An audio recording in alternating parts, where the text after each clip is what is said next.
Together for Cuba is here to help. It is led by a one-woman dynamo called Jennifer Raymer. This video serves to describe this humanitarian mission to Cuba and how it operated unhampered prior to the world events of early 2026. More about that later. To most people, the Cuba that they know is the all-inclusive resort with organized tours to its capital city, Havana, and elsewhere. Havana is a city in contrast, sharing modern architecture with classic Hispanic buildings from another time. But Cuba offers many other things as well, things that include its world-class rum, Havana Club, and its signature cocktail, the mojito. Of course, a major symbol of Cuba is its cigars that are sought throughout the world. Also think of Cuba, and your mind leaps to its classic cars from the 1950s and to open-air rides under the Cuban sun. Its beaches rival any others from around the world, and its coastline is home to numerous coral reefs that draw snorkelers and divers alike.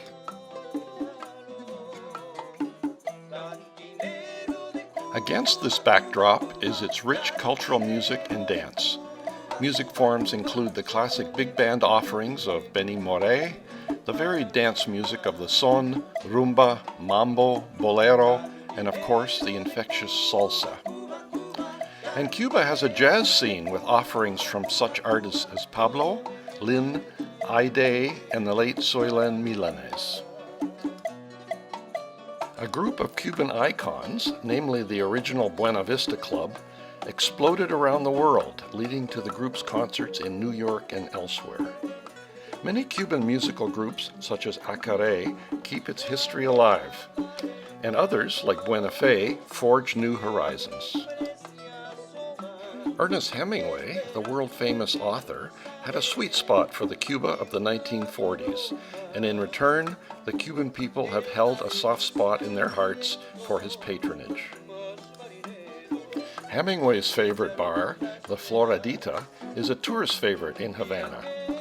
Of course, there are many more things to see in Cuba, but Havana continues to impress with its magnificent sunsets that grace the Malecon breakwater, the social place to be for evening strolls.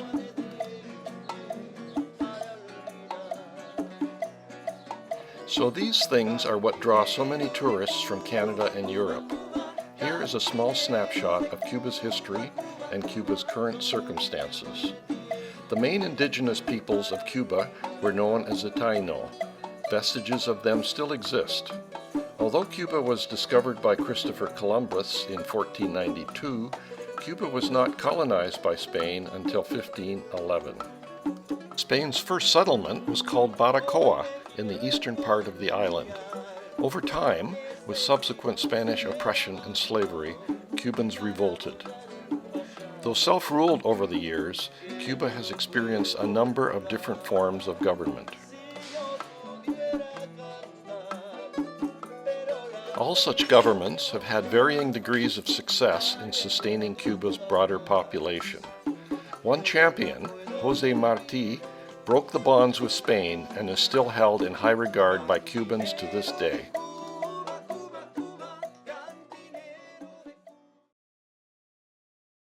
The population of Cuba is approximately 11 million people. Like most countries, it is hard to define Cuba in one single demographic. Cuba still retains some Taino indigenous peoples, peoples of Hispanic origin, Afro-Cuban, and mulatto. A large segment of its population is in cities such as its capital, Havana, in the west, prominent Santiago de Cuba in the east, centrally Matanzas, Trinidad, and Santa Clara. All of these cities contain people of varying prosperity, but they all experience shortages of many commodities, including medications, medical supplies, and medical appliances. Unfortunately, poverty can be found throughout Cuba, from its capital city and beyond. The further one travels from the larger population centers, the greater become the needs for its people. Cities like Cardenas still pursue their destinies as industrial centers, but are heavily dependent on tourist dollars for their employment in the extensive Varadero tourist peninsula.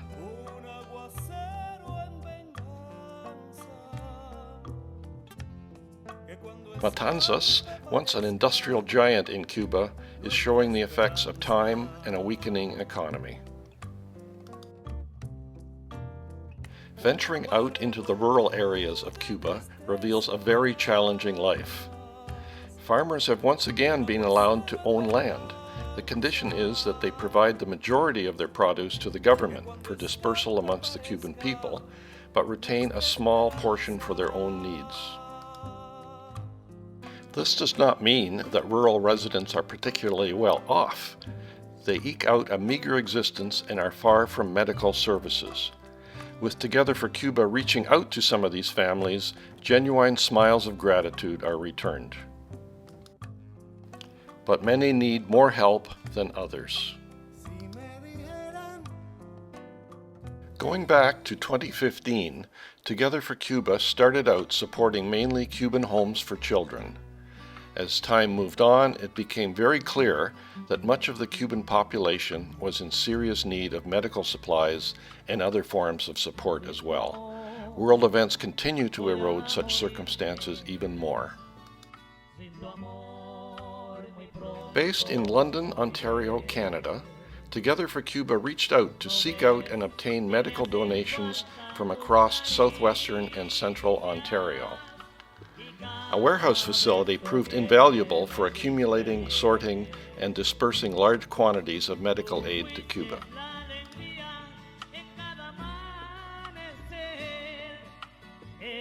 With the acknowledgement of the Cuban government, Together for Cuba has delivered medications, supplies, appliances, and equipment to hospitals, clinics, and doctors. Some donations are the difference between life and death. Remote families also benefit from the provision of basic medications and clothing. With the generous donations of Ontario's medical sector, even some special needs are being addressed. The profound gratitude of many recipients is instantly apparent.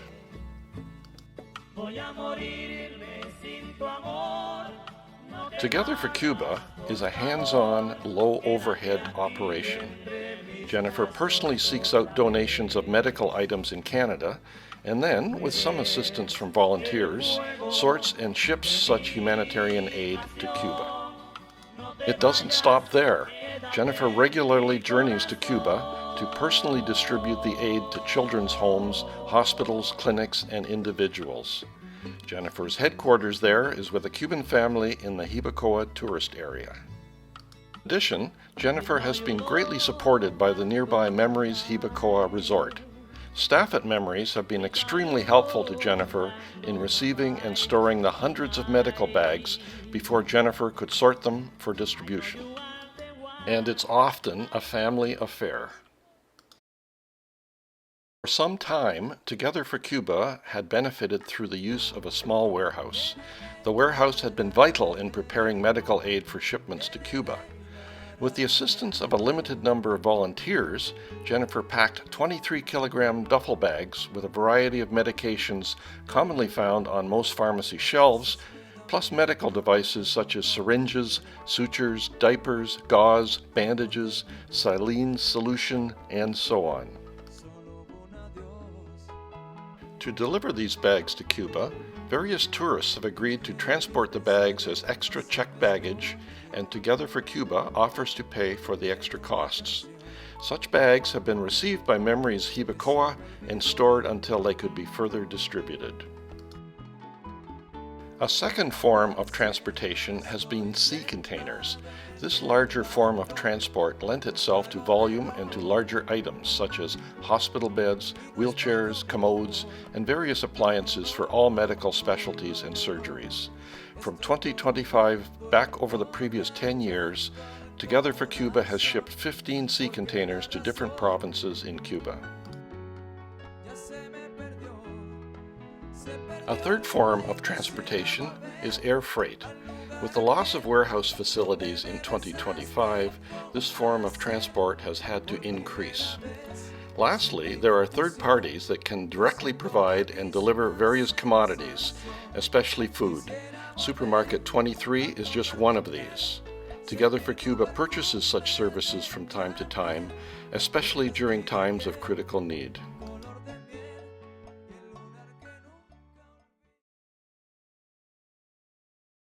Virtually all organized medical facilities in Cuba are in need of supplies. Together for Cuba has delivered directly to hospitals, clinics, doctors, community centers, and the neediest of individuals. While the Together for Cuba presence has been continuous and focused as noted, it was on top of Hurricane Oscar and the subsequent magnitude 6.8 earthquake in Guantanamo province, both in 2024. The timely delivery of a sea container to that area provided immediate availability of comprehensive medical supplies. Similarly, in the western part of the island, Hurricane Rafael ravaged Artemisa province in 2024. Together for Cuba mustered a large number of medical bags and distributed foods extensively. Damage was widespread in Artemisa province, as can be seen in the following photos. Together for Cuba was on site with aid almost immediately, greeted by yet another smile. There is more to be done for Cubans than just medical aid. Food is often in short supply. Together for Cuba has worked with community groups to stage dinners in remote areas when food supplies are particularly strained. Many of the donations received by Together for Cuba also contain hygiene products. Together for Cuba has worked with women's groups and pregnant women to educate and to distribute such products. One particular focus is Girls' Day, to further focus on important matters for young women. With over a decade of charitable works in Cuba, ties with Cuban government officials have been made.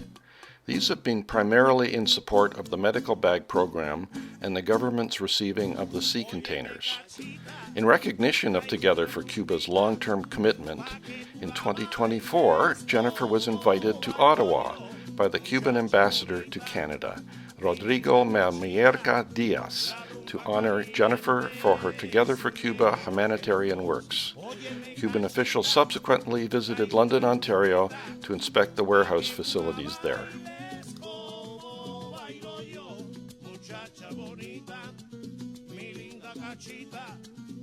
On the home front, Jennifer was recognized by Rotary International for her long-term dedication to the peoples of Cuba. But the greatest reward is in the genuine gratitude expressed by those that are helped. It is in the warmth with which Together for Cuba volunteers are received, and it is in the knowledge that Together for Cuba makes a difference for those in need. Together for Cuba welcomes help in many ways. These include simple financial contributions specifying Together for Cuba through the MissionGO website. Secondly, those volunteering have helped by transporting medical duffel bags to Cuba. While this method of transportation is currently on hold in early 2026, when the time comes to resume, those wishing to do so can contact Jennifer by email at jraymer@missiongo.org/raymer. Those wishing to volunteer their services in the London area can also contact Jennifer directly by email. Donations that need sorting continue to arrive. If you are interested in group volunteering trips to Cuba, you can also contact Jennifer by email once tourism opens up again. Up-to-date activities of Together for Cuba can be monitored through its active Facebook page.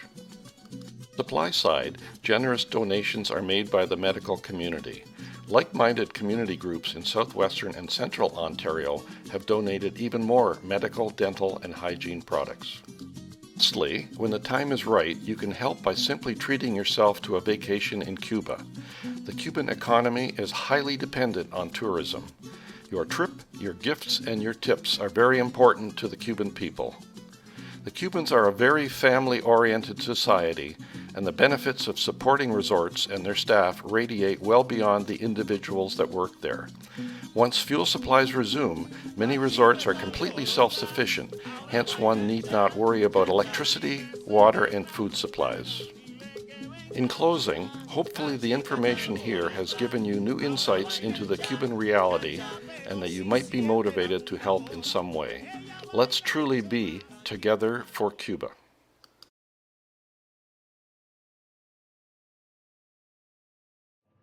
Hey, I'm here in Cuba, and I partnered with an organization called Together for Cuba, and they bring medical supplies here to Cuba, to orphans, to seniors. It's absolutely amazing. It's totally great. This is the bag that I brought in from Cuba. This is the pickup. Thank you so much, Canidia. Yeah, thank you. So we're so excited to be able to help. Jennifer, you run an amazing organization. We're so glad we can help. If you're coming to Cuba, you live in Canada, please get in touch with me. I want to connect you with Jennifer and Together for Cuba. You absolutely have to do this. It's amazing. Regrettably, world events in early 2026 have greatly insulated Cuba from significant levels of tourism. At the time of completing this presentation, extreme fuel shortages are crippling the island's power grid and transportation. This directly undermines the health of the broad population, especially the most needy. Although these circumstances have stalled Together for Cuba's medical bag program, it perseveres by sending money to its Cuban volunteers in order to purchase and distribute food to isolated, needy families in the broader Hibacoa area. As of late March 2026, air cargo is again available to ship medical aid, and Together for Cuba will resume doing so. Nonetheless, the future is very unpredictable. Let us pray for the day when the sun shines upon Cuba again.